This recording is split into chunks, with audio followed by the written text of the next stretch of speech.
అక్కడ ధ్వజస్తంభం పక్కనే ఉచిత భోజనాలకి స్లిప్లు ఇస్తున్నారు. ప్రసాదం అన్నట్టు భోజనం చేసాం, బాగుంది. తర్వాత బయటకు వచ్చేస్తే బయట నుంచి గోపురం, వేరే గోపురం కనిపిస్తుంది. అది ఆ గోపురం దిగి క్షీరసాగర మథనం చేస్తున్నప్పుడు రాక్షసులు దేవతలు అది చేసిన అది అంతా ఆ గోపురం మీద ఉంది. ఈ మెయిన్ ద్వారం దగ్గర ఏమో 11 అంతస్తులు, అది 11 అంతస్తుల అయిన గోపురం అంటది. భారతదేశంలోనే ఎత్తైన గోపురం అంటది. 153 అడుగులంట. అది 49 అడుగులు ఉండి 15 మీటర్ల వెడల్పుతోటి, అంటే అడుగులు వెడల్పు ఏమో 49 అడుగులు, 11 అంతస్తులు ఉన్నదన్నమాట. బయటకు వచ్చేస్తుంటే రథం కనిపిస్తుంది. నెక్స్ట్ పైన లక్ష్మీ నరసింహస్వామి కనిపిస్తున్నారు. కిందేమో శివాలయం అన్నీ కనిపిస్తున్నాయి. ఇక్కడే బస్సులు, ఉచిత బస్సులు అంట. ఆటో సర్వీస్ ఆటోలు అయితే 30 రూపాయలు అంట.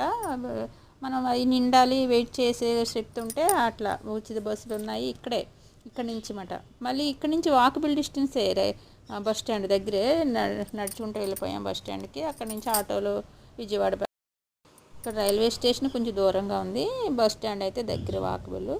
బస్ స్టాండ్కి వచ్చేసి ఆటోలో విజయవాడ చేరుకున్నాం అన్నమాట. తర్వాత